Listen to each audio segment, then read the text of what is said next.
माझ्या पद्धतीने आवळा कँडी करून खा, आयुष्यभर तुम्ही ही चव विसरणार नाही। तशीच जर आवळा कँडी करून खाल्ली तर मन भरून आवळा कँडी खाशील। आज मी बनवणार आहे एक स्पेशल रेसिपी आवळ्याची कँडी। इथे मी 1 किलो आवळे घेतलेले आहेत, थोडासा मोठ्या आकाराचा। आवळे बाजारात आता सहज मिळतील कारण आता आवळ्यांचा सीजन आहे आणि हे आवळे स्वच्छ पाण्याने धुवून पुसून कोरडे केलेले आहेत। आता मी घेणार आहे हे एक प्लास्टिकचं कंटेनर आणि आता हे आवळे कंटेनर मध्ये घालून घेते। आवळा हा आपल्या स्किन साठी, हेअर, विटॅमिन सी आपल्या आरोग्यासाठी अतिशय लाभकारक असा आहे। तर मी हा डबा आवळ्याचा फ्रीजर मध्ये 2 दिवस ठेवणार आहे। फ्रीजर मधले आवळे मी काढलेले आहेत, एकदम कडक झालेले आहेत, दगडासारखे मस्त। आता हे पाणी ह्याच्यामध्ये घालून देते।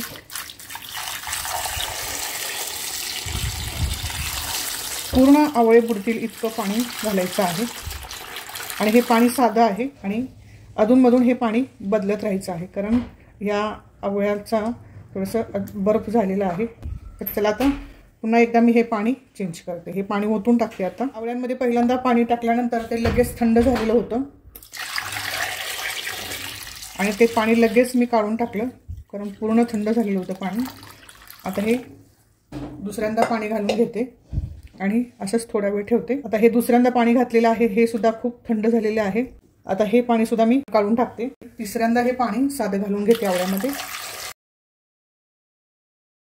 1.5 ते 2 तास असंच ठेवून द्यायचं आहे। आवळे 2 तास पाण्यामध्ये ठेवलेले आहेत तोपर्यंत आपण इथं खडीसाखर घेतलेली आहे। 1 किलो आवळे मी घेतलेले आहेत आवळा कँडी करण्यासाठी। 1.5 किलो खडीसाखर घेतलेली आहे किंवा तुम्ही साधी साखर सुद्धा वापरली तरी सुद्धा चालेल। तर मी इथे आज खडीसाखर वापरणार आहे, याची मी पावडर करून घेते। मी खडीसाखर मिक्सरमध्ये वाटून घेतलेली आहे। आता ही आपण बाजूला घेऊया। 2 तास झाले मी पाण्यामध्ये आवळे घालून ठेवलेले होते, तर हे पाणी काढून घेऊया आपण।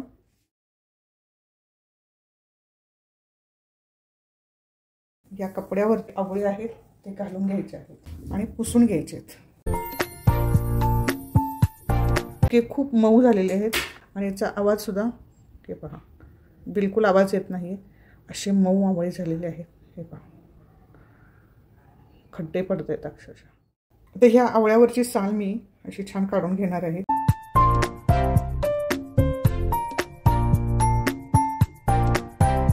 अशा प्रकारे ही अशी साल मी काढून घेतलेली आहे आवळ्याची। फक्त साल काढून घ्यायची आहे आणि सोलून झाल्यानंतर ह्या कळ्या ज्या आहेत त्या वेगळ्या होताना दिसतात। थोडंसं आपण असं दाबलं, प्रत्येक कळी अशी वेगळी करत जायचंय।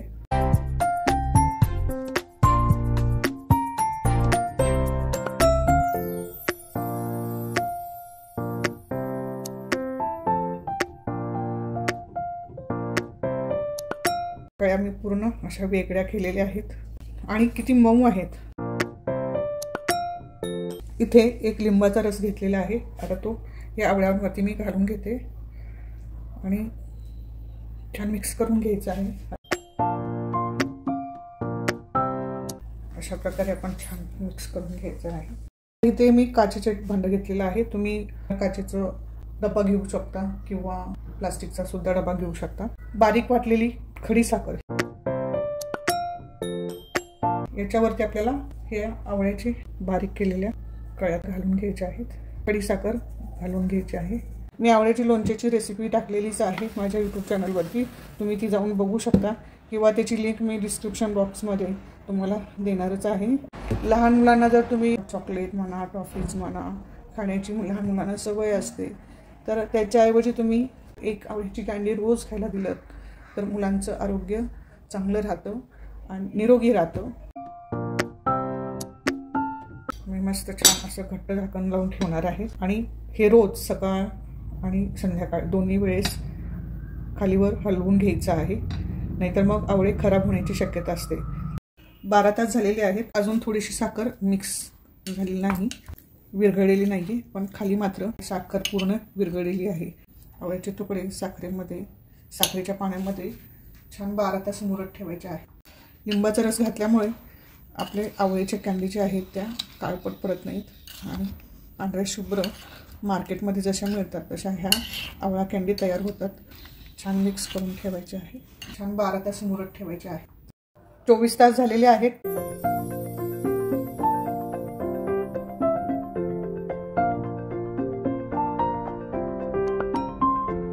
इथे एक छोटंसं पातेलं घेतलेलं आहे आणि त्याच्यावरती मी चाळण ठेवलेली आहे. हे जे आवळ्याचं पाणी आहे पूर्ण पाणी गाळून घ्यायचं आहे.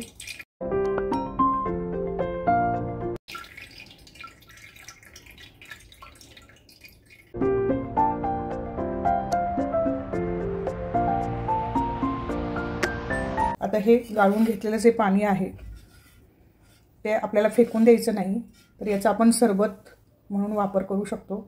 थोडासा लिंबाचा रस घालून हे आणि पाणी थोडंसं पाणी ॲड करून त्याचं सरबत करून सकाळी अनुषापोटी जर पिलं तर आपल्या आरोग्याला फायद्याचं आहे.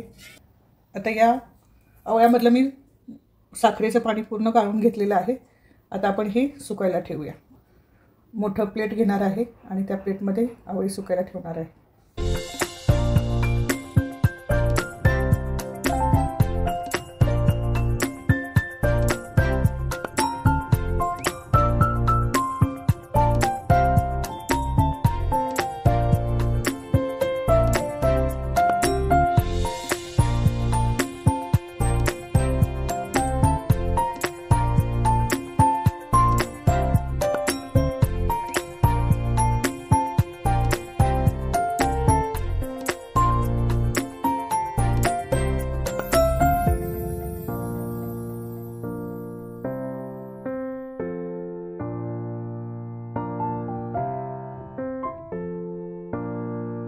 आता ह्या सुकून घ्यायच्या आहेत आवळा कँडी. मी असा एक सुती कपडा त्याच्यावरती घालून घेणार आहे. आता हा कपडा अंथरण्याचं कारण म्हणजे त्याच्यावरती कुठल्याही प्रकारची धूळ जाऊन चिकटून बसू नये, त्यासाठी हा कपडा मी घालणार आहे. असाच कपडा ठेवून कडकडीत उन्हामध्ये 2 ते 3 तास ह्या आवळा कँडी सुकून घ्यायचे आहेत. हे उन्हामध्ये ठेवून देऊया. आजचा दुसरा दिवस आहे. आपण हे उन्हाला सुकवून घेणार आहे आणि आता हे दुसरी बाजू पलटी करायची. ही आहे अशी, आपल्याला दुसऱ्या बाजूला असं करून प्रत्येक आवळा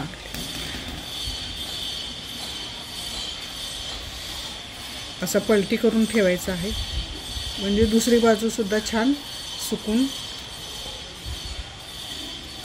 घ्यायची आहे आपल्याला.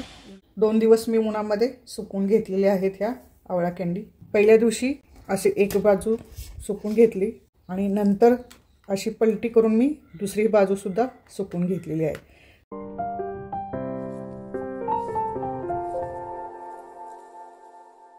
इथं शुगर पावडर घ्यायची आहे. आता ही सुद्धा मी खडी साखर बारीक वाटून घेतलेली आहे. मी साखरेचा वापर केलेला नाही, खडी साखरेची पावडर आहे. त्या पावडरने आपण ही आवळा कँडी कोटिंग करून घेणार आहोत.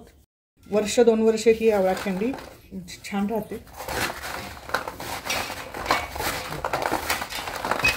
मार्केटमध्ये मिळते त्याच्यापेक्षा अतिशय भिन्नत अशी दिलेली आहे आवळा कँडी. ही शुभ्र अशी ही आवळा कँडी तयार आहे. बघा,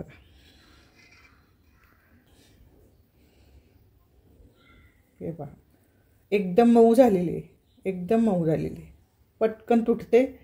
चला तर आता ही एका बरणीमध्ये मी भरून ठेवते. बाजारातून विकत आणून काय खाता, आवळा कँडी तुम्ही खाऊ शकता. जर का तुम्ही माझ्या पद्धतीने आवळा कँडी ही रेसिपी केली तर आयुष्यभर या आवळा कँडीची चव विसरणार नाही. तर चला, उशीर कशाला लावताय, बाजारात जा, आवळे घेऊन या आणि माझ्या पद्धतीने आवळा कँडी बनवून खा. आणि कमेंटमध्ये मला जरूर लिहा की तुम्हाला माझ्या पद्धतीने बनवलेली आवळा कँडी कशी वाटली ते. पण घरी मात्र तुम्ही नक्की बनवून खा आणि सगळ्यांना खाऊ घाला.